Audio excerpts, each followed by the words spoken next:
નમસ્કાર મિત્રો, હું છું અતુલ તિવારી અને આપ જોઈ રહ્યા છો ગુજરાત તક. ગુજરાત તકની અમારી વિશેષ રજૂઆત આજની વાતમાં આપણી સાથે 2 થી 3 મુદ્દાઓને લઈને વાતચીત કરવી છે અને જે 2 થી 3 મુદ્દાઓ ઉપર હું આપથી વાત કરવા માંગી રહ્યો છું તેમાં સૌથી પ્રથમ વાત કરીશું ગુજરાત બોર્ડની આજથી શરૂ થયેલી પરીક્ષાઓ અંગે. રાજ્યભરમાં લગભગ 15 લાખથી વધારે વિદ્યાર્થીઓની ધોરણ 10 અને 12 બોર્ડની પરીક્ષાઓની શરૂઆત થઈ ગઈ છે. એ સાથે જ ગુજરાતના જો એક બીજા મહત્વપૂર્ણ મુદ્દા ઉપર વાત કરીએ તો છે સુરતના હજીરા, કે જ્યાં એલએનટીના જે કર્મચારીઓ છે તેઓનું વિરોધ પ્રદર્શન અને આ વિરોધ પ્રદર્શનમાં તોડફોડ, આગ લગાવવાની ઘટના, સાથે જ વિરોધ પ્રદર્શનને અટકાવવા પહોંચેલી પોલીસ કર્મચારીઓની ઈજાગ્રસ્ત થવાની ખબરો સામે આવી છે. સાથે જ જો ત્રીજા એક મહત્વપૂર્ણ મુદ્દાને લઈને વાત કરીએ તો ગુજરાત યુનિવર્સિટીમાં એનએસયુઆઈના 9 જેટલા નેતાઓ છાત્રોની ઉપર પ્રતિબંધ લગાવવાની સાથે એફઆઈઆર કરવાનો કુલપતિએ આદેશ આપ્યો છે. આ સાથે તેઓ પોતાના જ્યાં તેઓ અભ્યાસ કરતા હોય એ ભવનમાં આઈ કાર્ડ બતાવીને પ્રવેશ મેળવી શકશે તે પ્રકારની વાત કહેવામાં આવી છે. આ સાથે બાકીના અન્ય ભવનોમાં 9 જેટલા એનએસયુઆઈના નેતાઓના પ્રવેશ પર પાબંદી લગાવી દેવાઈ છે. તો આ તમામ ત્રણેય સમાચારોને સંક્ષિપ્તમાં સચોટ રીતે સમજવાનો પ્રયાસ કરીશું.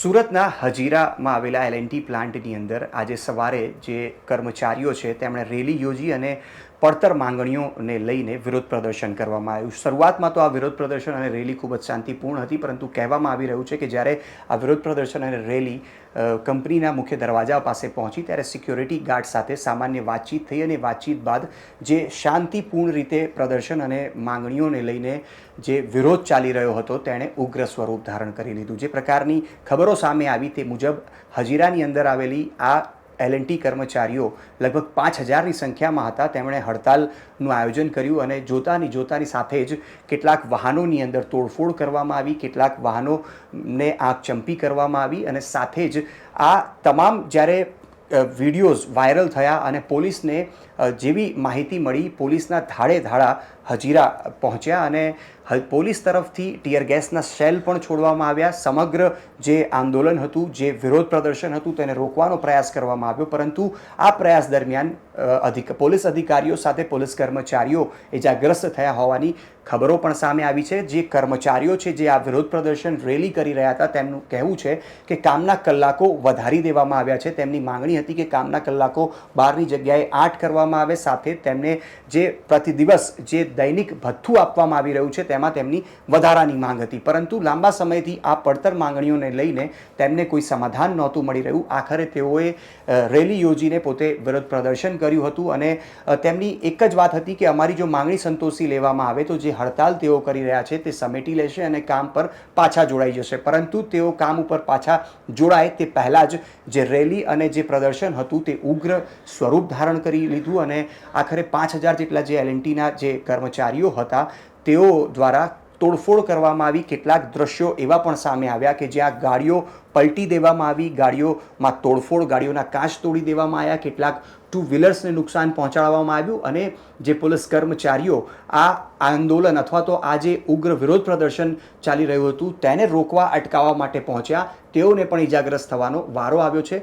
લગભગ 30થી વધારે જે કર્મચારીઓ જે વિરોધ પ્રદર્શન કરી રહ્યા હતા તેમની પોલીસે અટકાયત કરી છે અને જોવાનું એ રહેશે હવે આ સમગ્ર મામલે કંપનીનું શું કહેવું છે અને સાથે જ પોલીસ આગામી દિવસોમાં જે કર્મચારીઓએ તોડફોડ કરી છે, આગ લગાવવાની ઘટનામાં જે કર્મચારીઓ સામેલ હતા તેમની સામે કેવા પ્રકારના પગલાં લે છે. આ સાથે જ કર્મચારીઓનું પણ શું કહેવું છે તે પણ જાણવા જેવું રહેશે, કારણ કે કર્મચારીઓના મતે લાંબા સમયથી તેઓ પગાર વધારાની વાત કરી રહ્યા હતા. કામના કલાકો જે 8 હોવા જોઈએ તેને 12 કલાક કરી દેવાયો હતો, તેના ઘટાડાની માંગ કરી રહ્યા હતા. સાથે જ નાઇટ શિફ્ટ જો ચાલતી હોય તો તેમાં પણ જે દૈનિક ભથ્થું આપવામાં આવતું હોય છે તેમાં પણ વધારાની માંગ હતી. આ સમગ્ર જે વાતો અત્યાર સુધીમાં સામે આવી રહી છે તેમાં પોલીસ, કંપની અને કર્મચારીઓનો શું પક્ષ છે તે બી જોવું મહત્વપૂર્ણ રહેશે. પાણીપતમાં જે એલએનટી કંપની છે એના વર્કર્સને જે આંદોલન થયું એ વિડીયો અહીંયા સુરત ખાતે વર્કર્સના ગ્રુપમાં વગેરે વાયરલ હતા.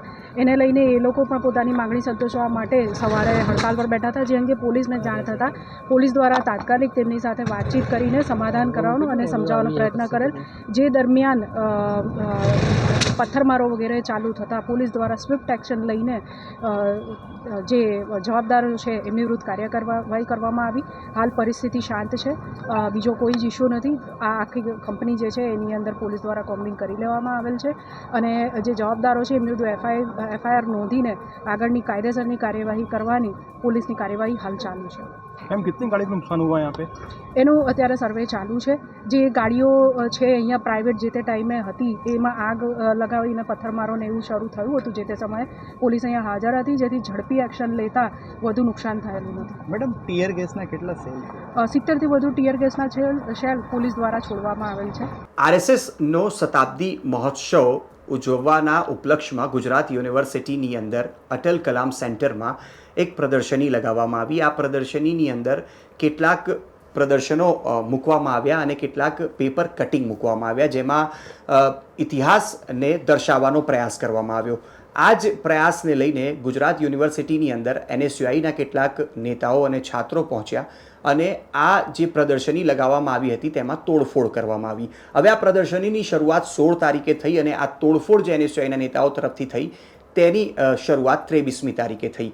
23 તારીખે તોડફોડ કરાયા બાદ એક રીતે કહીએ તો એબીવીપીની અંદર પણ નારાજગી જોવા મળી અને તેઓએ પણ એનએસયુઆઈનો વિરોધ કર્યો, એટલે કે જે પ્રદર્શનીમાં તોડફોડ કરવામાં આવી હતી તેનો વિરોધ કર્યો. આખરે ગુજરાત યુનિવર્સિટી તરફથી 2 સર્ક્યુલર પ્રસિદ્ધ કરવામાં આવ્યા. પહેલા સર્ક્યુલરની અંદર કહેવામાં આવ્યું કે એનએસયુઆઈના જે નેતાઓ વિરોધ કરી રહ્યા છે, જેમણે પ્રદર્શનીમાં લાગેલા પોસ્ટર્સમાં તોડફોડ કરી છે, તેઓની ગુજરાત યુનિવર્સિટી કેમ્પસમાં પ્રવેશ પર પ્રતિબંધ રહેશે. સાથે જ આ વિદ્યાર્થીઓના એડમિશન રદ થશે અને તમામ વિદ્યાર્થીઓ જે વિડીયોમાં દેખાઈ રહ્યા છે તેમની સામે એફઆઈઆર નોંધાવવામાં આવશે. પરંતુ ખબર નહીં શું સર્કમસ્ટાન્સીસનું નિર્માણ થયું અને આખરે ગુજરાત યુનિવર્સિટીના કુલપતિ તરફથી એક નવું સર્ક્યુલર બહાર પાડવામાં આવ્યું અને તેમના તરફથી કહેવામાં આવ્યું કે જે એફઆઈઆર નોંધવાની તેમના તરફથી વાત કરવામાં આવી છે તે પ્રક્રિયા તો આગળથી વધારવામાં આવશે, પરંતુ જે વિદ્યાર્થીઓ વિરોધ પ્રદર્શન કરી રહ્યા હતા તેમના પ્રવેશ ઉપર પાબંદી લગાવવામાં આવી હતી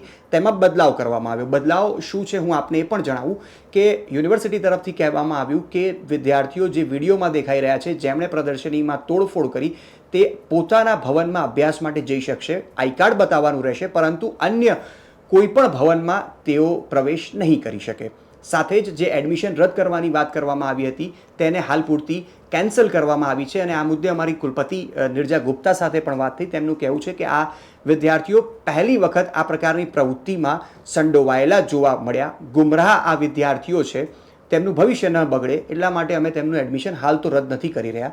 જો ભવિષ્યમાં ફરીથી આવી કોઈ પ્રક્રિયામાં આમના નામ આવશે તો એડમિશન રદ કરવામાં આવશે. પરંતુ એફઆઈઆર જે કરવા માટે 9 જેટલા એનએસયુઆઈના નેતાઓ અને વિદ્યાર્થીઓ સામે તેમણે નામજોગ એફઆઈઆર કરવાનો આદેશ આપ્યો છે તેમાં કોઈ પ્રકારનો બદલાવ નહીં કરવામાં આવે. જોકે આજે એનએસયુઆઈના વિદ્યાર્થીઓ યુનિવર્સિટી પહોંચ્યા અને વિરોધ પ્રદર્શન કર્યું. વિરોધ પ્રદર્શન ગુજરાત યુનિવર્સિટીના કુલપતિની ઓફિસની બહાર એટલે કે લોબીમાં કરવામાં આવ્યું. ત્યારે જે એનએસયુઆઈના નેતાઓ હતા તેમની સાથે પણ મારી કેટલીક વાતચીત થઈ. તેમને શું કહ્યું આવો સાંભળીએ. खास तौर पर आरएसएस ने अपना कब्जा विश्वविद्यालयों में अपना स्थापित करने के लिए ये विश्वविद्यालयों में गलत इन्फॉर्मेशन देके देश के लिए बलिदान दे चुके हैं इस लोगों को नीचा दिखाने के लिए वो जो प्रोग्राम कर रहे हैं उसका एनएसयूआई के द्वारा विरोध किया गया था.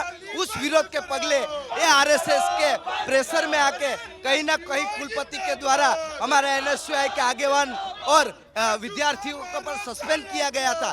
ये इतिहास में पहली बार हुआ है कि कोई अपनी आवाज उठाता है तो उसको यूनिवर्सिटी से बाहर करने का जो कार्यस्थान इस विश्वविद्यालय के कुलपति के द्वारा किया गया था उसका एनएसयूआई विरोध करती है. प्रवेश पर पाबंदी का आदेश चंद घंटों में वापस ले लिया गया है. अब आगे मांग क्या रहेगी आप? कहीं ना कहीं वो आदेश जो यूनिवर्सिटी द्वारा किया गया था वो गलत आदेश था. स्टूडेंट राइट्स होता है कि गलत चीजें जब होती है तो उसका आवाज उठाना वो कोई क्राइम नहीं है. तो उसी हिसाब से एनएसयूआई के जो स्टूडेंट विंग के जो आगेवान थे उन लोगों ने आवाज उठाई थी तो कोई गलत बात नहीं थी. यूनिवर्सिटी ने जो आदेश किया था वो गलत था तो वापस ले लिया. આ સાથે જ ગુજરાત યુનિવર્સિટીના કુલપતિએ પણ જે કહ્યું તે પણ સાંભળવા જેવું છે. તેમનું કહેવું હતું કે ગુજરાત યુનિવર્સિટીમાં જે એનએસયુઆઈના વિદ્યાર્થીઓએ તોડફોડ કરી છે, જે કાગળો જે ચિત્રણ ત્યાં લાગેલા હતા તે સત્ય હકીકત છે અને એ હકીકત સમજ્યા વિના તેઓએ દેશના કેટલાક મહાપુરુષોના લેટર્સ ફાડ્યા છે. આ ખરેખર વાત ખૂબ જ નિંદનીય છે અને ભવિષ્યમાં આવા પ્રકારની કોઈ ફરીથી કોઈ હિંમત ન કરે તેના માટે કાર્યવાહી કરવી હવે જરૂરી થઈ ચૂકી છે। ત્યારે ગુજરાત યુનિવર્સિટીના કુલપતિ નિર્જા ગુપ્તાએ પણ શું કહ્યું તે પણ સાંભળીએ। 23 फरवरी को गुजरात यूनिवर्सिटी में एक गंभीर मामला सामने आया, जिसमें एक ऐसी घटना बनी कि कुछ विद्यार्थियों ने अटल कलाम में, हमारा जो भवन है उसमें जाकर वहाँ जो एकेडमिक रिसर्च की प्रदर्शनी लगी हुई थी उसमें तोड़फोड़ की है और उस प्रदर्शनी में सरदार वल्लभ भाई पटेल, महात्मा गांधी, बाबा साहेब अम्बेडकर, हेगड़ेवार, सुभाष चंद्र बोस, ऐसे लोगों के लेटर्स और न्यूज़पेपर्स की कटिंग्स थी। कोई ऐसा विवादित पोस्टर कि विवादित ऐसा कोई नहीं था जो किसी भी विचारधारा को क्षति पहुंचाए। इतिहास की सच्ची जानकारी वहां रखने में आई थी और आगे जब उस घटना में तपास की और उसके साक्ष्यों को देखा तो ये पता चलता है कि उसमें NSUI के घटक का, उनके विद्यार्थियों का रोल रहा है। इसलिए यूनिवर्सिटी ने FIR कराने का निर्णय किया और जो स्टूडेंट्स यहाँ पढ़ते हैं उनको प्रतिबंधित करने का निर्णय किया। उनको सिर्फ अपनी कक्षा अटेंड करने की ही अनुमति है, उसके अलावा उनको और कोई अनुमति कहीं भी प्रवेश करने की नहीं रहेगी। इसके साथ साथ जो जो लैप्सेस हुए हैं, जिस विभाग में हुए हैं, उनको भी कल हमने शो कॉज नोटिस दिया है, उन अधिकारियों को भी शो कॉज नोटिस दिया है। इसमें जो वीडियो रिलीज़ हुए उनसे विशेषकर हिंदुओं की भावनाओं को ठेस पहुँचे, इस तरह के भी वक्तव्य आए हैं।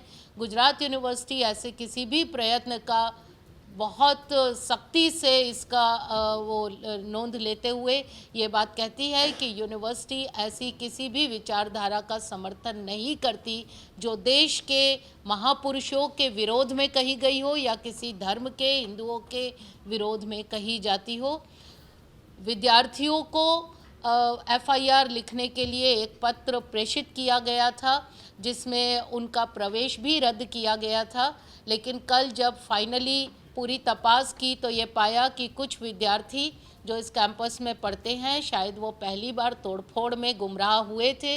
उनको इतने कड़े डिसीज़न से बचाने के लिए अभी पहले ये निर्णय लिया गया है कि उनका अलग अलग जगह प्रवेश बैन करेंगे, लेकिन कक्षा अटेंड करने की अनुमति है। लेकिन इस के साथ मैं ये भी कहना चाहूँगी, भविष्य में अगर ऐसी कोई भी घटना होती है तो विश्वविद्यालय इससे भी कड़े निर्णय ले सकता है। ગુજરાત બોર્ડની પરીક્ષાઓ આજથી શરૂ થઈ ચૂકી છે। 10મા અને 12મા બોર્ડની અંદર જે વિદ્યાર્થીઓ અભ્યાસ કરી રહ્યા હતા, આખરે તેમણે કરેલા અભ્યાસની પરીક્ષા શરૂ થઈ ચૂકી છે।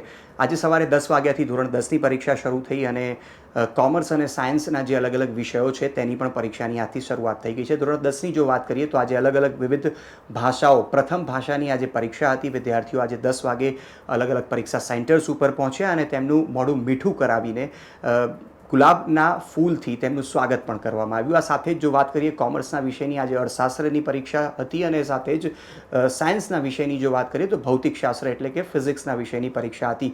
ધોરણ 10 અને 12ની પરીક્ષાઓની વાત કરીએ તો 18મી માર્ચના રોજ આ તમામ પરીક્ષાઓ પૂર્ણ થશે। એટલે કે જે વિદ્યાર્થીઓ છેલ્લા 6-8 મહિનાથી તનતોડ મહેનત કરી રહ્યા છે તેમને 18 માર્ચ પછી એક લાંબા વેકેશન માણવાની શરૂઆત થશે। પરંતુ જે સાયન્સના વિદ્યાર્થીઓ હશે તેમની જે ગુજકેટ અને નીટની પરીક્ષાઓ હોય છે તે આ બોર્ડની પરીક્ષાઓ પછી તે પરીક્ષા શરૂ થશે। પરંતુ જો અમદાવાદની વાત કરીએ તો લગભગ 1 લાખ કરતાં વધારે વિદ્યાર્થીઓએ ધોરણ 10 અને 12ની પરીક્ષાઓ આપી છે અને સાથે જ આ સમગ્ર જે પરીક્ષા લેવામાં આવી રહી છે તેનું CCTV કેમેરાથી સીધું મોનિટરિંગ કરવામાં આવી રહ્યું છે અને જે પણ CCTV કેમેરાથી મોનિટરિંગ થઈ રહ્યું છે તેની CD તમામ જે સ્થળ એટલે કે સ્કૂલના કેન્દ્રો છે, પરીક્ષા કેન્દ્રો છે તેમના સંચાલકો દ્વારા DOને મોકલવાના રહેશે। એટલે આગામી લગભગ 3 થી 4 દિવસ બાદ જે પણ પરીક્ષા કેન્દ્રો છે તેના CCTV જે રેકોર્ડિંગ્સ છે તેનું પણ મોનિટરિંગ કરવાની શરૂઆત કરવામાં આવશે। આ સાથે જ વાત કરવામાં આવે તો ગુજરાત સરકાર અને ખાસ કરીને ગુજરાત બોર્ડ તરફથી NEP હેઠળ એક નવી પ્રક્રિયાને અપનાવવાની શરૂઆત છેલ્લા કેટલાક વર્ષોમાં કરવામાં આવી છે। જો એની પણ વાત કરીએ તો આ વાત છે બેસ્ટ ઓફ 2 એટલે કે એક વિદ્યાર્થી કે જો કોઈ પરીક્ષામાં નાપાસ થાય છે અથવા તો તેને એવું લાગે છે કે મારું પરિણામ કદાચ વધારે આવવું જોઈતું હતું પરંતુ રિઝલ્ટ ઓછું આવ્યું છે તો બોર્ડ તરફથી તેને એક ફરીથી પરીક્ષા આપવાનો મોકો આપવામાં આવે છે। જો વિદ્યાર્થી ઈચ્છે તો કોઈ 1 કે 2 વિષયની પરીક્ષા આપી શકે છે અને એ જ વિદ્યાર્થી જો ઈચ્છે તો 1 થી વધુ વિષયની પરીક્ષા આપીને બેસ્ટ ઓફ 2 એટલે કે 2 વખત પરીક્ષા આપીને જે પરીક્ષામાં તેના વધારે અંક આવ્યા હોય તે પોતાની માર્કશીટ સાથે જોડી શકે છે. ખૂબ જ સારો આ એક પ્રયાસ છે, કારણ કે કેટલાક વિદ્યાર્થીઓ કદાચ માંદગીના કારણે અથવા તો કોઈ એવી પરિસ્થિતિના કારણે તેની જો પરીક્ષા બગડી જતી હોય છે તો તેનું ભવિષ્ય ક્યાંક ને ક્યાંક સંકટમાં મુકાઈ જતું હોય છે. એવામાં 2 વખત પ્રયાસ વિદ્યાર્થી કરી શકે એ પ્રકારની સ્થિતિ નું નિર્માણ થઈ ચૂક્યું છે અને બોર્ડ તરફથી આ વસ્તુની પરવાનગી પણ આપી દેવામાં આવી છે. હવે બોર્ડની પરીક્ષાઓ ચાલી રહી છે ત્યારે ન માત્ર આ પરીક્ષાઓ નું ટેન્શન બાળકોને હોય છે, પરંતુ માતા પિતા માટે પણ એક પ્રકારે કહેવાય કે પરીક્ષાનો સમય આવી જતો હોય છે. કારણ કે ધોરણ 10ની વાત હોય તો આ ભવિષ્યમાં કોમર્સ, આર્ટ્સ અને સાયન્સ લેવા માટે વિદ્યાર્થી આગળ વધતો હોય છે. જો કોમર્સનો વિદ્યાર્થી હોય તો ભવિષ્યમાં BBA યા BCA, BCom અથવા તો અન્ય જે અલગ અલગ જે વિષયો છે તેમાં અભ્યાસ માટેનું તેના ઉપર પ્રેશર હોય છે. આ સિવાય જો સાયન્સનો વિદ્યાર્થી હોય, A ગ્રુપ હોય તો એન્જિનિયરિંગના વિષયમાં જવાની વાત હોય, અથવા તો B ગ્રુપ હોય તો ખાસ કરીને ફાર્મસી અથવા તો MBBS જેવા ક્ષેત્રોમાં જવાની વાત હોય, ત્યારે માતા પિતા માટે પણ આ ક્ષણ ખૂબ જ ચિંતાવાળી હોય છે. પરંતુ તમામને જ્યારે પરીક્ષાઓ પતી જતી હોય છે ત્યારે ઇંતજાર હોય છે પરિણામનો. તો ગત વર્ષે પણ આપણે જોયું હતું કે ગુજરાત બોર્ડની જે પરીક્ષા છે તે ફેબ્રુઆરી મહિનાથી જ તેની લેવાની શરૂઆત થઈ હતી અને જે પરિણામ છે તે એપ્રિલના અંત અને મેની શરૂઆતમાં આવવાની મે મહિનાની શરૂઆતમાં પરિણામ ધોરણ 10, 12ના આવવાની શરૂઆત થઈ ચૂકી હતી. એટલે આશા રાખીએ કે જે બોર્ડની પરીક્ષાઓ આજથી શરૂ થઈ છે, શાંતિપૂર્ણ માહોલમાં આ પરીક્ષાઓ શરૂ થઈ છે. જે પ્રથમ ભાષાની પરીક્ષા હતી તેનું પેપર પણ સરળ રહ્યું છે. ભૌતિકશાસ્ત્ર એટલે કે ફિઝિક્સની પરીક્ષા પણ શાંતિપૂર્ણ માહોલમાં, અર્થશાસ્ત્રની પરીક્ષા જે પહેલી પરીક્ષા છે આજે ગુજરાત બોર્ડની અલગ અલગ ધોરણ એટલે કે 10 અને 12ની તે શાંતિપૂર્ણ માહોલમાં પૂર્ણ થઈ છે. પરંતુ આગામી સમયની અંદર હવે તમામ વાલીઓને ઇંતજાર હશે 18મી માર્ચનો અને ત્યારબાદ બોર્ડની પરીક્ષાઓનો. તો મિત્રો, અમારી ખાસ રજૂઆત આજની વાતની અંદર આજે આપણે 3 મુદ્દાઓને લઈને વાત કરી, જેમાં એક બોર્ડની પરીક્ષા હતી, બીજું સુરતના હજીરાની અંદર L&T ના 5000 કર્મચારીઓએ જે મોટું વિરોધ પ્રદર્શન, તોડફોડ અને આગજનીની ઘટનાને અંજામ આપ્યો, સાથે જ પોલીસકર્મીઓ પણ તેમાં કેટલાક ઇજાગ્રસ્ત થયા. સાથે જ આપણે ત્રીજા મહત્ત્વના વિષયે વાત કરી, જેમાં NSUIના જે નેતાઓ છે તેમણે જે RSSની શતાબ્દી મહોત્સવના ઉપલક્ષમાં જે ચિત્રણો લગાવવામાં આવ્યા હતા, પ્રદર્શની લાગી હતી, એમાં તોડફોડ કરી, પરંતુ તેમની સામે FIRનો આદેશ આપવામાં આવ્યો છે. આ જ પ્રકારની કેટલીક અન્ય ખબરો સાથે પણ આપણે રોજ મળતા રહીશું, પરંતુ અત્યારે મને એટલે કે અતુલ તિવારીને રજા આપશો.